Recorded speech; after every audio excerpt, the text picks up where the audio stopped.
The thing we're thinking about is, how do you respond to Jesus? What do you make of him? He's probably one of those characters in history that you have to have some kind of opinion on. The writer C.S. Lewis made this point about Christianity, about Jesus. He said, Christianity, if false, is of no importance, and if true, of infinite importance. The only thing it cannot be is of moderate importance. You've got to have some kind of opinion on Jesus, his claims, his life, what he did and what he said. Now, some people go with the kind of false view that C.S. Lewis was talking about. They think it's not true, and therefore Jesus is pretty much insignificant. Results of a survey that was conducted last year asked people, who do they think Jesus is? 22% thought that Jesus was a fictional character, and another 20% weren't sure whether Jesus existed. So one journalist said, that's potentially 40% of the population who know so little about the Christian faith that they're not remotely aware of the overwhelming historical evidence that Jesus was a real man. 40% of those respondents, I guess their opinion of Jesus was, he is insignificant. Whether or not he existed, it doesn't really matter, he is insignificant. But then for others, there's an opposite response. You look out throughout cultures, throughout history, and you see quite a different response to the person of Jesus. Jesus seems to have this incredible hold on people. He can capture people's imaginations like no one else. Cynthia Pearl Mouse was an art critic, and in an historical overview of art, she made this comment. More poems have been written, more stories told, more pictures painted, and more songs sung about Christ than any other person in human history. And it's not just people's imagination that Jesus captures. Actually, it's their whole lives. Now, the next quote is from a surprising source, Napoleon Bonaparte. He's probably not the best guy to endorse your position or your view, but nonetheless, he said this about Jesus, I know men, and I tell you that Jesus Christ is no mere man. Between him and every other person in the world, there is no possible term of comparison. Alexander, Caesar, Charlemagne, and I have founded empires. But on what did we rest the creations of our genius? Upon force. Jesus Christ founded his empire upon love, and at this hour millions of men would die for him. He captures not just hearts, but lives. They die for him. See, people react to Jesus, some negatively, and some in a way in which they are captivated by him. And what I want to do this evening is just spend a bit of time thinking through those different reactions, and I want us, Christian or not in this room, to be critical about our thoughts and our reactions to Jesus. Tim Minchin is an Australian comedian and musician. Don't know if you heard of him. He's kind of famous actually for performing in bare feet. Now, he'd probably want me to say that he's also famous for being very talented and funny, but the bare feet thing is what sticks in my mind. Anyway, a few years back, Tim Minchin was giving a talk at a graduation ceremony, I guess to a group of people very similar to you. It's a very amusing talk, and he's a committed atheist, so along the way there's always kind of digs at religion and Christianity. But at one point he says something which is absolutely right. He says, we must think critically, and not just about the ideas of others. Be hard on your own beliefs. Take them out onto the veranda and beat them with a cricket bat. Be intellectually rigorous. You see, whatever your reaction to Jesus is, whether it's positive or negative, I guess what we want to make sure is that we take our reasons outside onto the veranda and beat them with a cricket bat. Be intellectually rigorous about them. So that's what I want to do in the next few minutes, really, just challenge some of our reasons for responding to Jesus in the way that we do. We had a passage read to us. It's from one of the eyewitness accounts of Jesus from Luke's Gospel. And it's about Jesus telling what some of you may have heard of, a very familiar story. In this passage, he tells a parable, a story that the people listening who are from a kind of agricultural background would have got straight away. It's about a farmer sowing some seed. And as you'd have heard that different things happen to this seed. Some of it hits the path and birds swoop down and take it away. Other seed lands in the rocks and it grows quickly, but then it fades in the sun. Other seed lands among the thorns and thistles and seems to be okay until the thorns and the thistles crowd out the plant and it withers and dies. But then some seed falls on good soil and it grows and it grows and it grows. Now, Jesus' closest followers were hearing this story and they're kind of thinking, well, that's a very nice story, Jesus. I get the story, but what's it got to do with anything with our lives? And so Jesus gives an explanation. He says, this is the meaning of the parable. The seed is the word of God. The seed that the farmer is scattering all over the place is the word of God. That is, it's the message about Jesus. The news that Jesus is God in flesh. The news that Jesus has come to offer life, life now and life forever.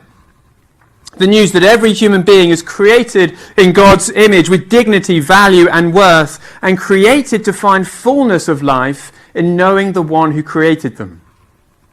The news that Jesus died on a cross and rose again so that all who trust in him could be forgiven, and so that all that is wrong with us and with this created world could be put right.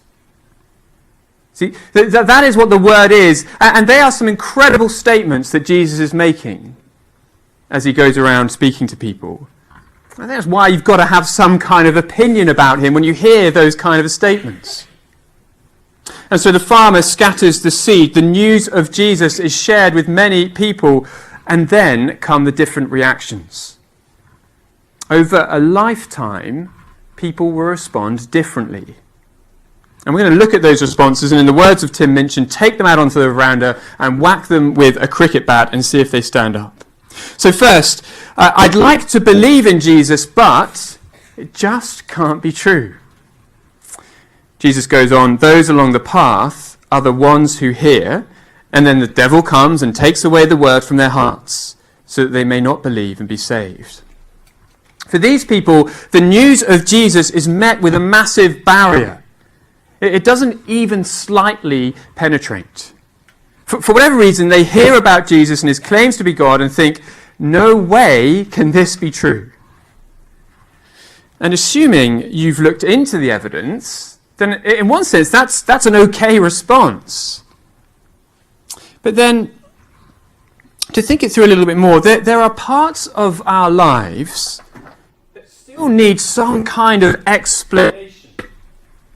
You see, if I say, look, Jesus and his claims are not true, that the claim that there is a God is not true, there is no God, then I've got to come up with some explanation for things that are so integral to my life. Things like love. What accounts for our experience of love is that if there is no God, is love just chemicals reacting in our brain? Is that what you're going to say to your husband or your wife after your first dance on the dance floor? That feeling, oh, that's just chemicals fizzing in your brain right now. Love seems to be more than that. Or if Jesus isn't God and there is no God, what accounts for our sense of morality, of rightness and wrongness? Objective morality that we would want to say, look, these things apply whoever you are, wherever you live, whatever time or whatever culture, these things are always right or always wrong. What accounts for that? What accounts for our feeling that every human being has inherent value and dignity and worth? How can we back that statement up if we take away God? What accounts for our sense that our lives matter, that they have a purpose, that death cannot nullify that purpose? There's a song by the Fleet Foxes about the apparent meaninglessness of life. And the chorus goes like this: why in the night sky are the lights hung? Why is the earth moving round the sun, floating in the vacuum with no purpose, not one? The striking thing is about that song, it is throughout the singer keeps asking the question, why? It's as if on the one hand he wants to say, look, there is no God and everything is meaningless. But on the other hand, he cannot escape that thought, that deep down thought that he was made for a reason, that there is a why. And so he keeps asking, why? I guess I'm saying if you reject Jesus because it just cannot be true, then you need some other explanation for those things which are so vital to us as human beings: love, morality, a sense of inherent dignity, value and worth, a sense of purpose and meaning. What else will explain those things? Well, look, next, some people say, I want to believe, but what about suffering? Jesus goes on in our passage, those on the rocky ground are the ones who receive the word with joy when they hear it, but they have no root. They believe for a while, but in the time of testing or suffering, they fall away. Now this is tough. This is tough because suffering is one of the hardest things that any thoughtful Christian will ever encounter. In fact, if you have never doubted the existence of God, then it might be because you've never really experienced suffering. You see, for all the reasons to reject Jesus, suffering is probably the best one. Elie Wiesel was taken to a concentration camp during World War II. His mother and sister died first, then his father. Of all his family, he was the only one to survive. And he wrote this memoir about it called Night. And he recalls that on his first night in the concentration camp, he said that is when he became an atheist. He writes, "Never shall I forget those flames which consumed my faith forever.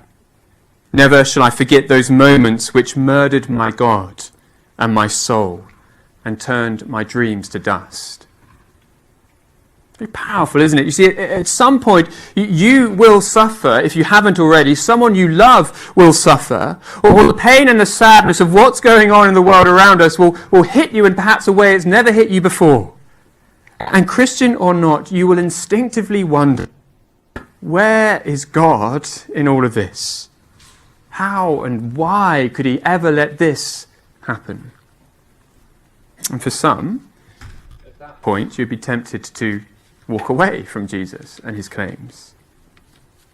Now, look, there are so many things we could say in response to that whole issue of suffering, but I just want to say two quick things. Jesus never promises to give us an easy life if we center our lives around him. In fact, he's clear, actually, that following him will lead potentially to more suffering in the present. And so we need to have the right expectation if we follow Jesus. Suffering will still be part of our lives now. But also, I guess remember this, that the God of Christianity, who we might be tempted to kind of walk away from in the face of suffering, is a God who knows what it is like to suffer. The God of creation in Jesus became one of us, a human being, and experienced what we experienced. Father Joseph Damien was a Catholic priest and a missionary in a leper colony in Hawaii. And for 16 years he cared for those suffering with leprosy. And then on one December morning in 1884, Father Damien accidentally put his foot in scalding water, but he felt nothing. The next Sunday he began his sermon like this: "We lepers." And it's the same for the God of Christianity and us. In Jesus, God says to us, we humans. God in Jesus takes on human flesh. He takes on humanity in a sense. And he experiences what we experience. When you hit suffering, don't walk away from Jesus, from that God. Go to him because he knows what it is you're going through. He has experienced it as well. And more than that, he promises to give you strength now and one day to bring an end to that suffering. He promises you hope in the midst of your tears and your pain and your despair. God in Jesus says to us, we humans, I have been there, says God. I want to believe, but what about suffering? Well, look, thirdly, I want to believe, but what about my life? Jesus goes on next to say, the seed that fell among the thorns stands for those who hear, but as they go on their way, they are choked by life's worries, riches, and pleasures, and they do not mature. Jesus, as he tells this parable, is an incredible realist. He knows that many times riches and pleasures that can be found all around us in this world will look more attractive than him. He knows that over a lifetime we will wonder, have I made a massive mistake in trying to center my life around this person, Jesus? Am I missing out on something that is so much greater? But then here's the question to that. What is the alternative? You see, we think, look, if we walk away from Jesus and if we reject what he's saying, well, then we're going to walk into freedom. I don't need someone else telling me how to live my life. I don't need some kind of rules to follow or anything like that. I want to be free to experience whatever it is I want to experience. The chance to find happiness and meaning, joy and fullness in whatever way that I want to. And I guess things like success and relationships and opportunities, will that be the key ingredients, wouldn't they, to be able to find that meaningful and happy life? But the surprising thing is that the consistent testimony of those who have success, relationships and opportunities in abundance is that it is not enough. They don't provide the meaning that we're looking for. I want to give you one example. The actor Philip Hoffman starred in some of the biggest Hollywood blockbusters, Mission Impossible 3, Hunger Games. He was incredibly successful and accomplished as an actor. But in February, a couple of years back, he was found dead in the bathroom of his apartment. He died of a drug overdose. He seemed to have it all, but it wasn't enough. Interestingly, the writer Hugo Rifkin then wrote very powerfully about Hoffman's death. In an article for The Spectator, he said, "He was a man at the top of his game, working well, making films that were both successful and acclaimed, which is rare. 3 little kids after 15 years of a stable marriage. What more could this guy want? Where was the hole in his life that led to the hole in his arm? Success at his level, at least from down here, seems absolute. With riches, fame, credibility on that level, what do you have left to prove?" And he goes on, "What's it all about? This bright-eyed life of toil and ambition. When you can live one that goes as well as his, but still leaves you dialing the drug dealer. Or to put it another way, if he wasn't happy, what hope is there for any of us?" It's very powerful, isn't it? It's very kind of striking the way he's put it. And yet, perhaps true. If someone like Philip Hoffman, with all the success and opportunities and relationships that he had, cannot find the key to life, that makes life worth living, that gives life meaning and significance, then what hope do any of us have? If you're going to walk away from Jesus in search of a deeper, richer experience of life, then where are you going to? Look, there's some of the common negative reactions. I'd like to believe, but it just can't be true. And what about suffering? What about my life? But I just want to finish with one positive reaction that Jesus gives. I'd like to believe, then keep listening to Jesus.